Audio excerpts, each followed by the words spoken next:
The 2015 Brighton Festival is an incredibly exciting time for us as an organisation, and every festival is exciting from year to year, and we try and build on our success from year to year. But this year, with Ali Smith as guest director, we've really been trying to do something new with the festival yet again, and I'm really excited that we are bringing a real literary flavour to the festival this year, but retaining all those hallmarks of the festival that everyone has grown to know and love. Ali Smith as guest director this year has been wonderful to work with. She is a fantastic person and a wonderful inspiration to us all in programming the festival. She's been incredibly involved and taken real ownership of the programme, which is wonderful to see, and every guest director brings their own flavour to the festival.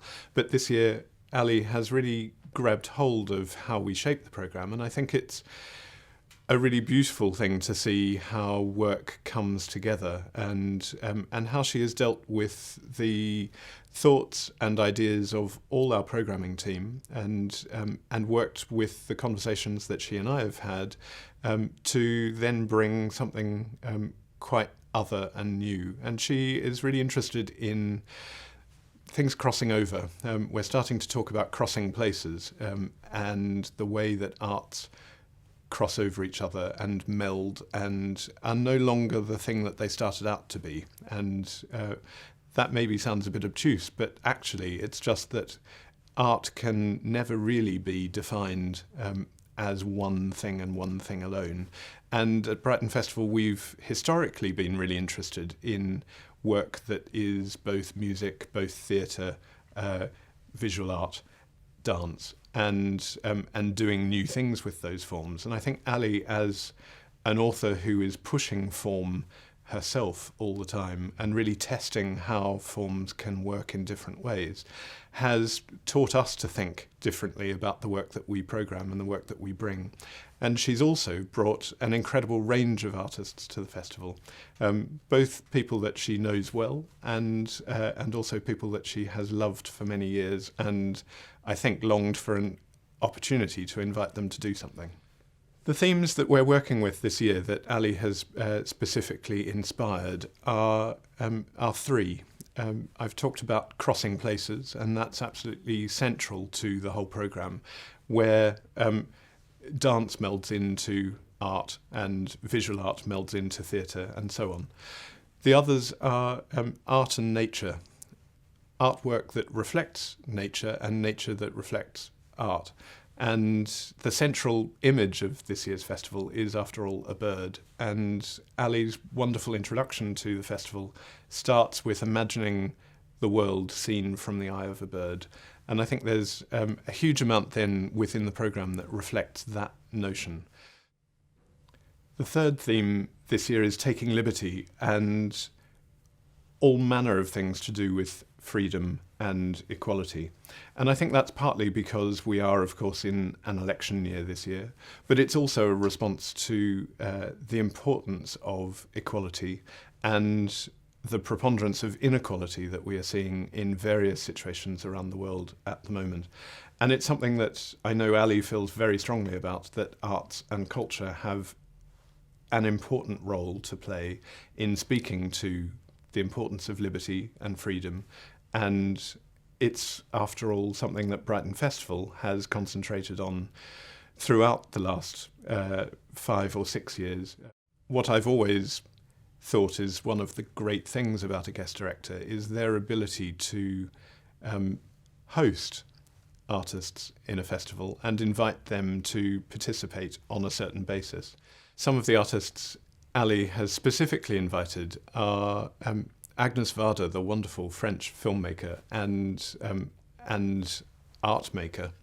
And Agnes Varda is a hero to Ali, I think, and someone that has specifically inspired her since very early years. And many other writers, thinkers, and artists and musicians are coming in specific response to Ali's invitation, and that's a very exciting thing for us. Elif Shafak, Jeanette Winterson, Margaret Atwood, Mabu Mines, the theatre company from New York. The list is long and extensive, and I think thrilling.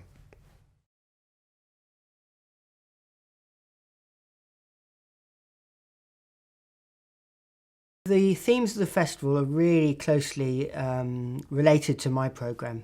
They really come out of Ali's interest and Ali's personality.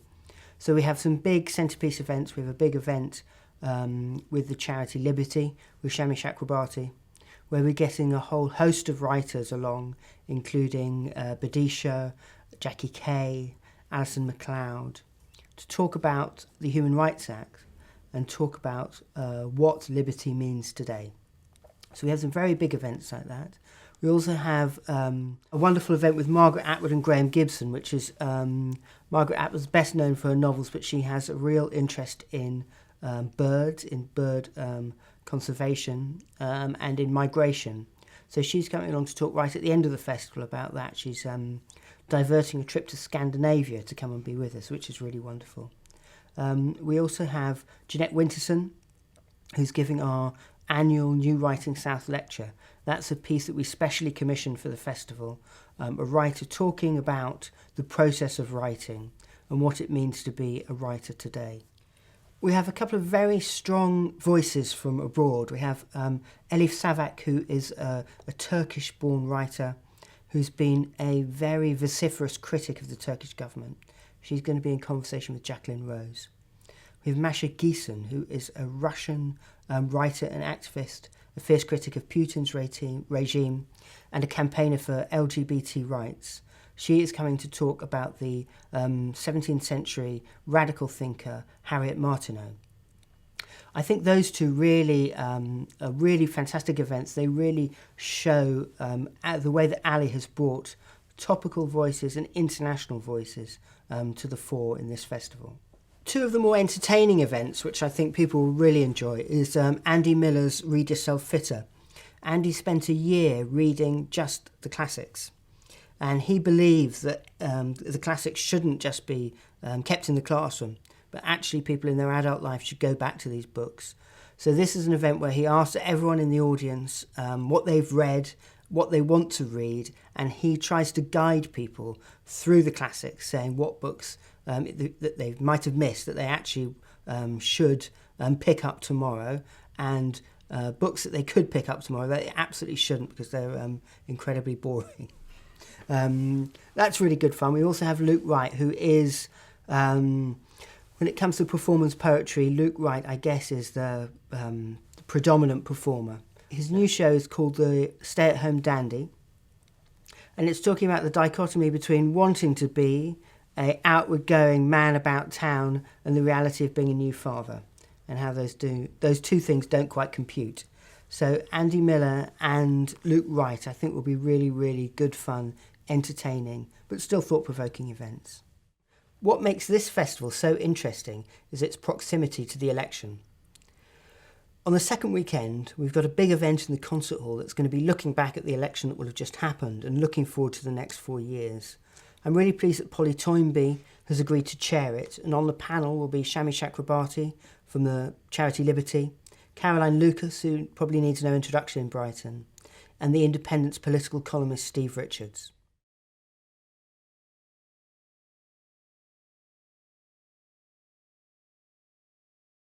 In terms of the themes that Ali's been exploring with us, liberty and freedom of expression has been a big one really in terms of the theatre programme. Particularly one of our cornerstone shows, The Apple Plays, which is 4 plays by Richard Nelson, presented by the Public Theatre in New York. And that's going to be in the Corn Exchange, and that's a really interesting compilation of plays that Richard Nelson wrote from 2010 every year, reflecting on a particular time in American culture, reflecting the current affairs of that particular day, literally, which is really interesting.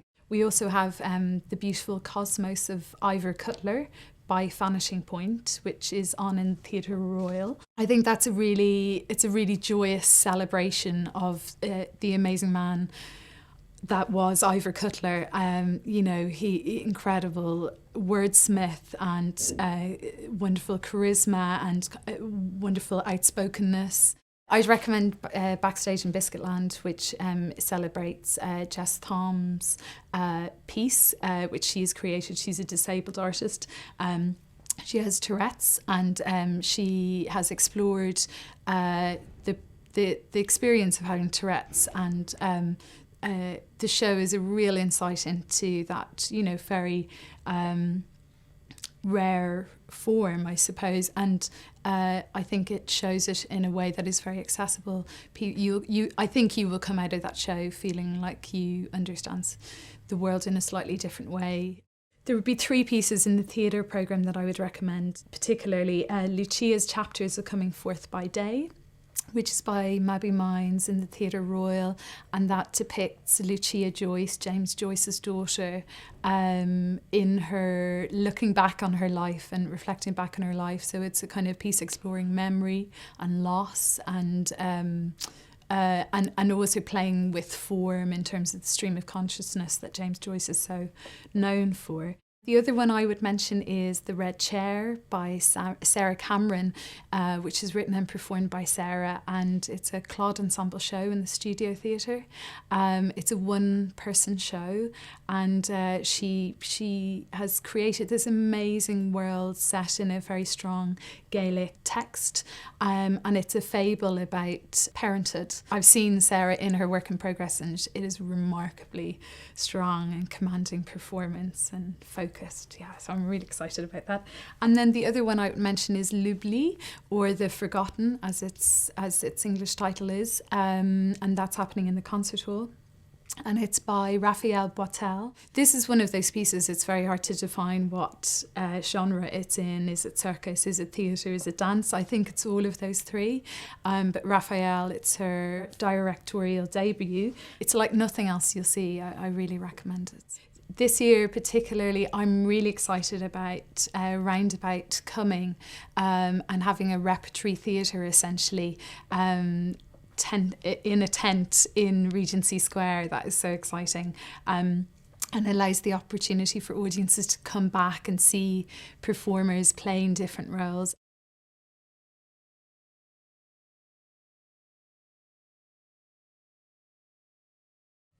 Well, there's so many shows that I'm really excited about, but one that I'd like to mention is the Ukrainian outfit Daka Braka. It's quite difficult to say, but it is a bit of a must-see. They've done very little in this country at all. We're bringing them in from the Ukraine. I've seen them on international festivals, and the whole festival just ends up on their feet, converting to it. It's kind of bonkers, if they don't mind me describing them that way. In a complimentary way, it's kind of bonkers. It's, you look at it on paper, it shouldn't really work. It could be a bit of a kind of car crash. It's fusing lots of world's sounds, some Israeli sounds, some Ukrainian, what I would hear as kind of sort of what I envisage, sort of cattle calling sort of sounds, They bring together all these sounds, and it is just magnificent. Bird is playing a very strong place in her thinking, the whole idea about migration and borders and what are they, and how are we programmed naturally without those ridiculous borders infringed on us. So knocking on from that, we're doing a walk. We're doing a nighttime walk over the downs. The Nightingales arrive here late April, May, and they come all the way from, I think it's South Africa, and they home in, they've got a few little places on the downs where they go, and we will be going up there with Sam Lee, the folk singer, who's got beautiful, beautiful voice, and he'll have a musician accompany him as well. And the idea is that we creep up there in the dark, like properly in the dark, and we wait for the Nightingales to start singing, and then Sam and Co will start to interact with the birds, and hopefully we will hear something quite fascinating and beautiful. There's going to be a very beautiful night which we are producing and commissioning in the Theatre Royal, a tribute to Sarah Vaughan. So Carleen Anderson, who, in my humble opinion, is one of the best female vocalists in the world. Sarah Vaughan is very close to her heart. So this particular night will be predominantly led by Carleen, also be with the Gillian Joseph trio, supporting that, and a couple of guests who I'm unable to mention. But that's going to be in the Theatre Royal, so that's going to be one of those very special, never seen, probably never to be seen again, nights, which hopefully we will all remember.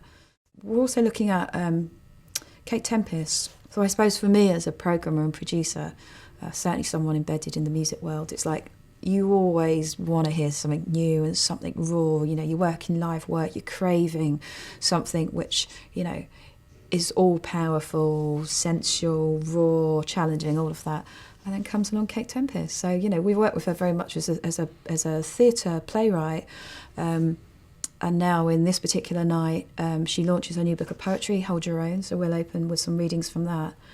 And it will end with a full band performance with Kate Tempest. But just before that is George the Poet, who I am incredibly excited about as well. So I think having these young, very strong South East London social and political commentators, you know, so poignant, so astute, you know, it's like a new wave off the Patti Smith ilk, you know, it's special. They're not going anywhere. They're going to be here for a very, very long time. Another piece which is a special show for the festival that I'm excited about is The Duke of Burgundy with Cat's Eye. So The Duke of Burgundy is a new film by Peter Strickland, which is released very soon. The soundtrack was done by Cat's Eyes, who is Faris, the frontman of the Horrors, and the multi-instrumentalist Rachel Safira. So they did the soundtrack for the film. So we're doing a special live score.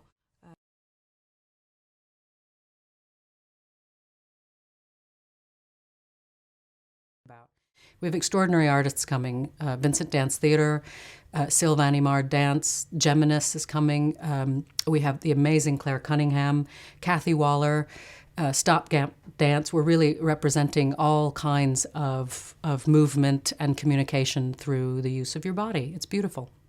We have the amazing Vincent Dance Theatre coming to do 2 pieces with us. Look at Me Now, Mommy is a beautiful piece about motherhood and the fact that there doesn't seem to be any kind of instructions that come along with this, so you're not quite sure what you should be or shouldn't be doing, and it's a really beautiful piece, dance, and it's for 35 people, so it'll be quite intimate, really beautiful. And then Underworld, which is based on Orpheus and Eurydice, and is really about not looking back. It's a physically demanding, beautiful piece, stark.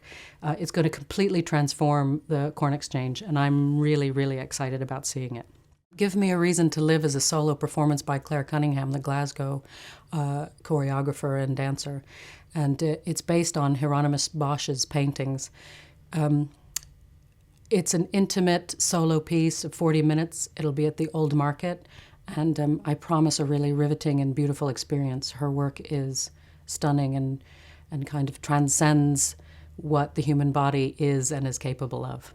This year we'll be presenting Sylvan Imard's dance company doing Fragments Volume 1, which we're thrilled to be presenting. It's a kind of a triptych, 3 pieces, pulling together the intimacy of gesture and movement. The middle piece by Monique Miller, who's an actress, a very minimal movement, is balanced against extraordinary choreography of dance. So I think that this piece is fascinating.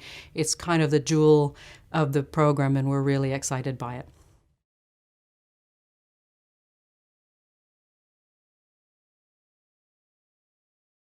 I would like to think that in Brighton we are presenting work that is not presented elsewhere. Sometimes we take programmes that are on offer around the UK and around Europe, across the world, but when we put them on in Brighton, I always like to think of a different way of presenting them. So we might put them in a church, we might light them in a different way, we might offer something slightly different, a different experience to the audience. So, for example, one of our artists is Isabel Faust. She's a solo violinist.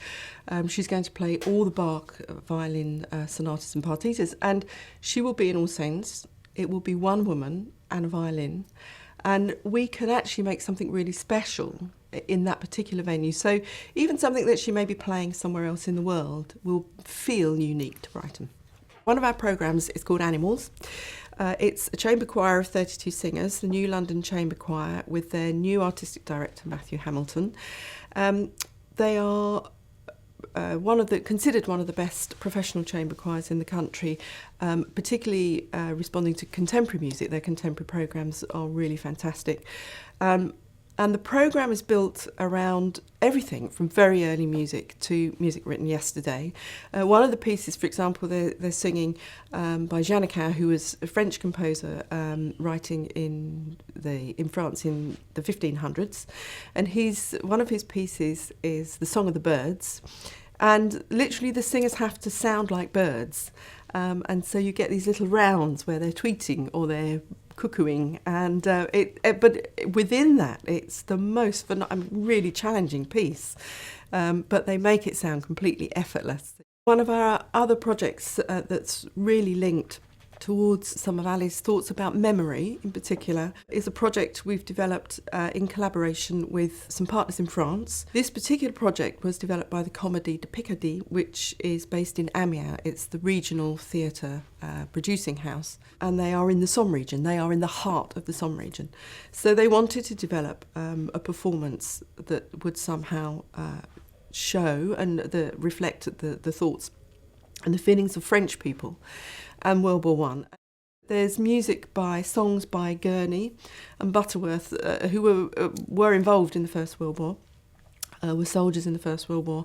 There's some of Vaughan Williams' The Lark Ascending. The backdrop, which is very atmospheric, has been created by the students at the University of the Creative Arts in Canterbury, who's one of the partners in the project, who have been helped by the Royal Opera House workshops, who are one of the other partners.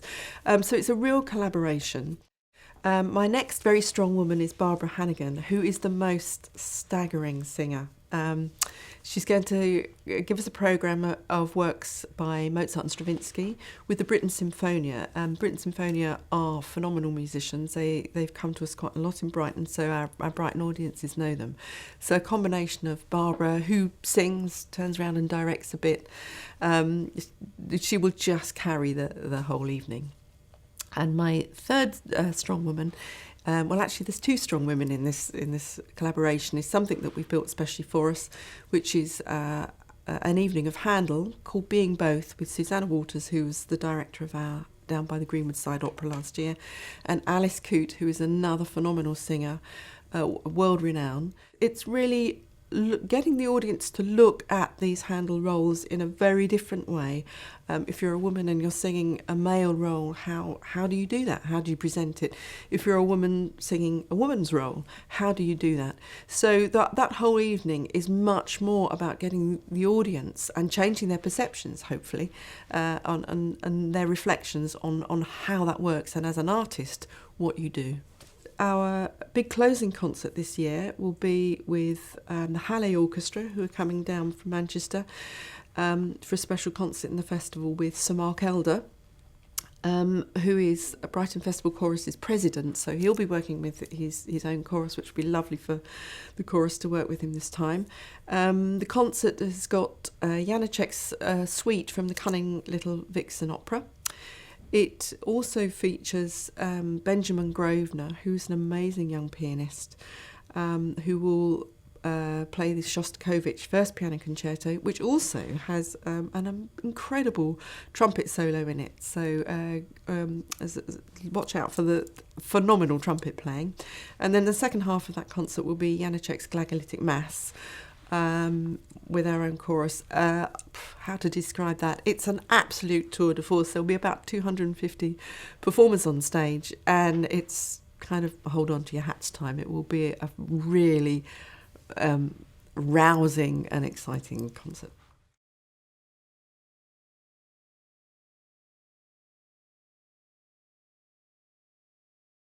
This year's visual art programme is at the heart of the festival, and we have three major installations responding to each of the three themes that we have in the festival programme, starting with an incredible installation at Fabrica by Marcus Coates. It's called The Dawn Chorus, and this is a work that is extraordinary in its idea and wonderful in its implementation. The Dawn Chorus has been recorded and slowed down to human pitch so that people have then learnt the song of an individual bird. Marcus Coates has recorded those people and filmed them singing those those bird songs and then sped it back up to bird pitch.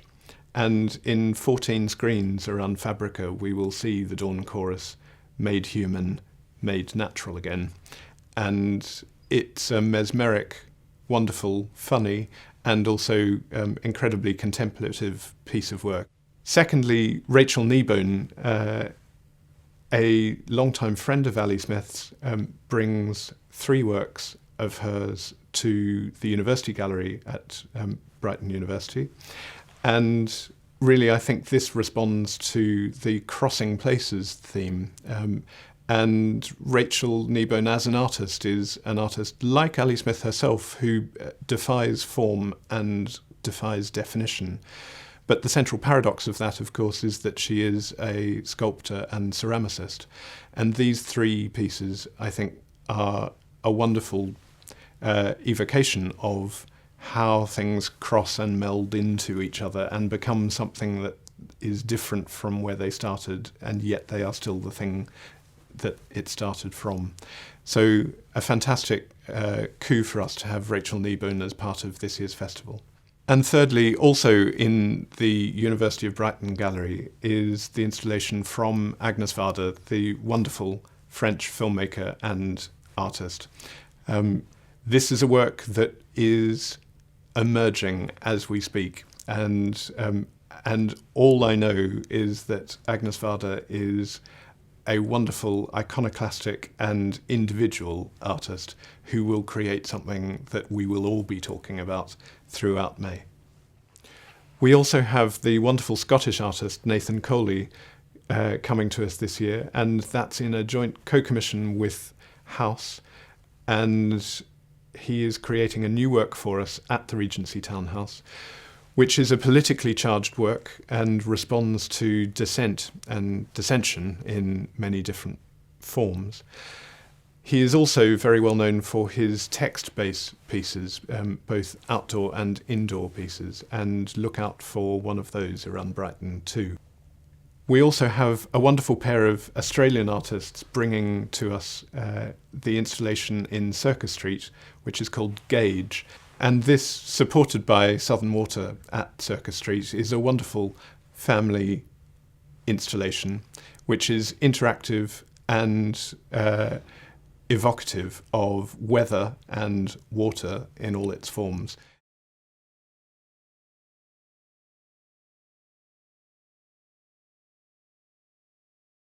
Ali was very keen from the beginning to get the legendary French director Agnes Varda involved, and it's been really good working with Agnes, and we've got a selection of her films, and we're delighted to be able to screen her debut feature, La Pointe Courte, which was made in 1955, so it's the 60th anniversary screening of that film. And then also Vagabond, which is one of Agnes Varda's best-known films that was released in 1985, so it's a 30th anniversary screening of that. But alongside the films from Agnes Varda, there's a very strong lineup of British female filmmaking talent, which is very, very strong at the moment. So we've got screenings from Joanna Hogg, Clio Bernard, and Carol Morley, and we're delighted that all 3 directors will be in Brighton for the festival to introduce their films and take part in Q&As after the screenings. The personal highlights for me is the screening of Agnes Varda's Vagabond. I can remember seeing Vagabond in 1985 when it came out, and this will be the first time I've seen it since on the big screen. So the 30th anniversary screening, and it is one of my favourite films. And it has been very, very influential, so it's particularly exciting in the Brighton Festival film programme because Carol Morley, the director, who was very influenced by Vagabond, is going to introduce that screening, and then she'll also take part in a Q&A after her film Dreams of a Life. Another highlights, it is really exciting to be able to see Agnes Varda's first feature, La Pointe Courte, made in 1955, and widely heralded as the first film of the French Nouvelle Vague. So to be able to see that film in Brighton on the big screen is very exciting. as a producer, I think the thing I most enjoy working with Brighton Festival on is the way it connects with other art forms. So the film programme isn't just seen in isolation, it is connecting with other art forms. And it is working really closely with both the festival producer and Ali Smith this year as the guest director to really shape the programme.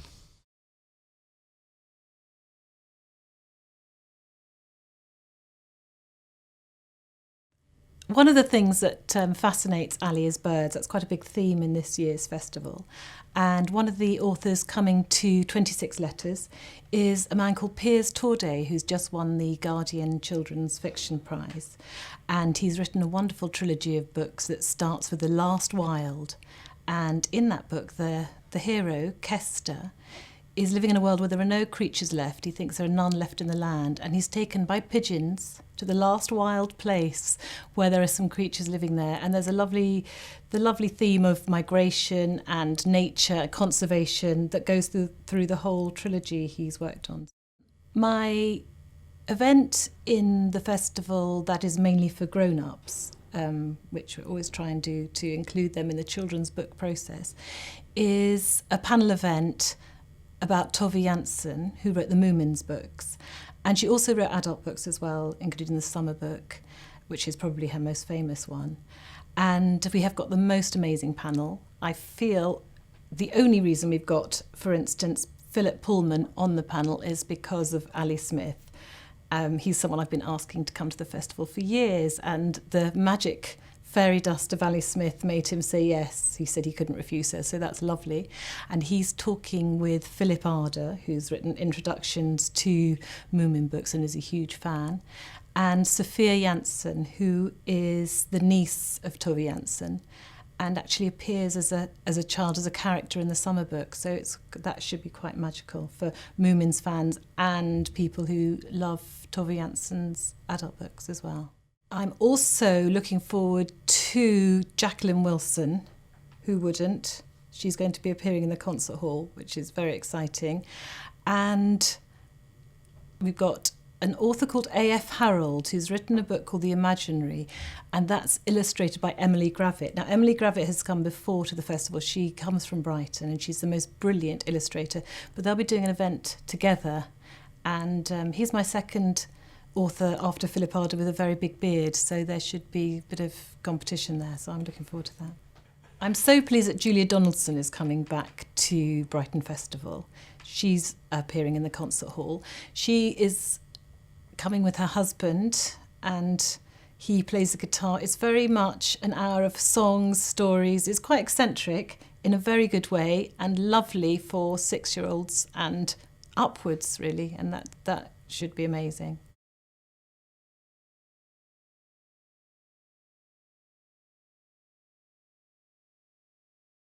It was wonderful to find out that Ali Smith was the guest director, because it gave us such a huge scope. She's such a fabulous person to work with. She's really open to ideas, and we've found that our imaginations were in flight because hers is so incredible and so eclectic. And so my ambitions really were to live up to our guest director, and to try to find things that would excite my audiences, obviously, and make Brighton Festival proud. But crucially, that when Ali Smith sat in front of it, I'd feel okay about it. So the first thing we were able to do was to make the children's parade fit one of Ali's themes, which was birds. And because the schools are so incredible in interpreting themes, we felt we ought to give them a little more scope than just birds. And their theme is taking flight. So taking flight allows them to be anything from kites to spaceships to bugs and beetles. But the birds will be at the front, and the birds will be the key to the whole parade, being the first flight. The theme of new maps for old is a really interesting one. And it fitted in with a company that I have been desperate to get back to Brighton Festival since they were first here in, I think, 2009 with The Rabbit in the Moon. They're a company called Velo Theatre Company, and they're from France. I think they're the best children's theatre company in the world, actually, but they're certainly one of them. They're bringing us this show just for 2 days called to the frog at the bottom of the well, the sky is round. And it's not about frogs or wells, and it's in French, but it comes with a thing that I hope we've invented called an explainer, which is not a translator, so there's not somebody translating every word of the show, but there's somebody helping us along through the French. And obviously, as some of us are 6 years old, they are a very supportive person. And it's really a journey to discover childhood, and it looks at the places that we lived in our childhood and our perceptions of them. I am also excited about a funny little show that I saw in Edinburgh. It's a show called I Do, Do I? And it's by a man called Greg Sinclair. He's Scottish, and the show's not been seen south of the border before. And it's based on the Fluxus movement in the 60s. So it's there again, it's one of those children's shows you couldn't get away with the rest of the year because everybody'd go, you what? Mm-hmm. But in fact, it's about how we perceive sound. Greg is a very good cello player, and but he's more interested in what makes sounds music, and what makes music sound. And he takes his instructions for the piece from a series of children's voices. So he worked with children at a school in Scotland, and they all gave him instructions as to how they wanted it to sound. And then Greg interprets those instructions. It's actually very funny and very surprising. In the natural world, there are bouncing rabbits when you're the children's programmer. And I found some wonderful bouncing rabbits created by one man with his fingers and thumbs. This man is literally a screen and a light, and he is quite phenomenal what he can do with two hands. And sometimes, I don't know if it's cheating or not, but sometimes a little bit of his hat comes in onto the shadows, and he'll have rabbits and their noses are wiggling and grass is coming up through the ground. His company is called Fingers and Thumbs Theatre Company, and the show is called Small Fables, and they're just delightful little tales for our younger audiences, all about animals. Of course, one of the big happenings for Brighton this year is the opening of the Brighton Open Air Theatre up on Dyke Road, where the bowling green used to be. And we are very proud indeed to be opening it with Shakespeare's Globe. What better, I say. And they are doing Romeo and Juliet. And really, you couldn't have a better piece to open a new open-air theatre than Shakespeare's Globe playing Romeo and Juliet. And it's all, the stars were in the alignment, I think. It's just as it should be.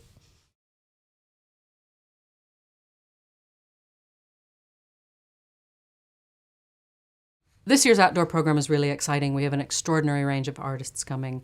Burn the Curtain, 451 being done by Paraplum. We have Stopgap Dance, Kathy Waller, Artisani.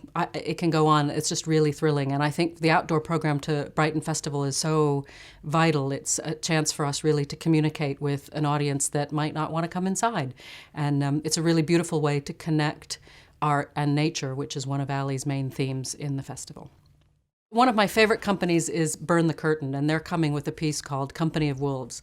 A young girl in a red cape heads off into the woods, but with unseeing eyes watching her, and you become part of the piece. You can either join in by being a hunter or being a gatherer. So we leave that to your choice. It's an exciting, physically active piece, and that will be in Stanmer Park.